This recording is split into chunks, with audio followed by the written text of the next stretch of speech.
While I may be considering a number of things, I do know where I land on this. It's high time we have a real conversation about guns in our society. The gun debate has gone on long enough, and you know why? Because it's been just that, a debate, not a conversation. Each side is bringing their argument, but neither is bringing their ears. Part of our reluctance to listen is because both sides of the gun issue seem to argue from an extreme position. Neither taking away all guns is a reasonable argument, nor is allowing someone to amass enough weaponry to arm the 36th Infantry Division. By the way, I'm no lawyer, but I have read the Constitution, and the Second Amendment doesn't offer you the right to an arsenal. But regardless of the specifics, the extreme beliefs on both sides of this issue are why we don't get anywhere near solving the problem. And if you don't believe we have a gun problem in the United States, well, I've got some oceanfront property in the desert to sell you. So if we could excuse the extremists from the discussion, I do have a few common sense points to consider when it comes to guns. The first, people currently suffering from a major form of mental illness shouldn't own or have access to a gun. We can and should be able to centralize a database integrated with electronic health records to ensure that those currently suffering can't buy a gun during that time. People heal, they do get better, but at the moment of strife, you don't put a person suffering a heart problem on a roller coaster, and you don't give someone hearing angry voices a firearm. Second, with regards to health records, integration background checks are essential to a society where the sane and law-abiding citizens have the right to have guns, but the mentally ill and criminals don't. Yes, I recognize that by definition, criminals aren't abiding by the law anyway, but that doesn't mean we should make it easy for them. Background checks are necessary at all venues, not just gun shops, but gun shows as well.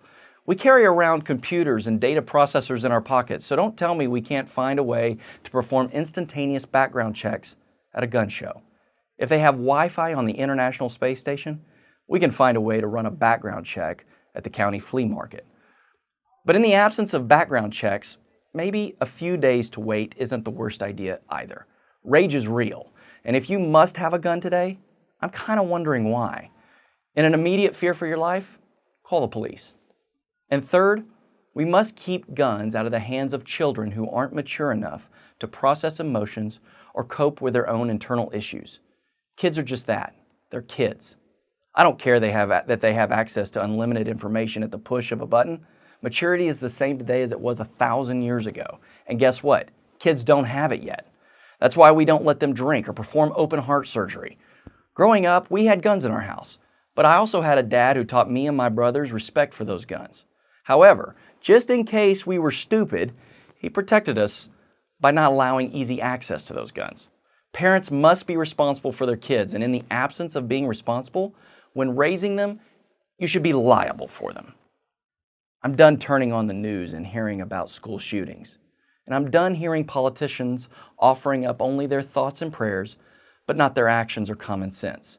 Common sense will solve this problem. I'm a proud supporter of the Second Amendment. Come by my house sometime and we'll go hunting together. But I want to see real action around limiting gun access for the wrong people.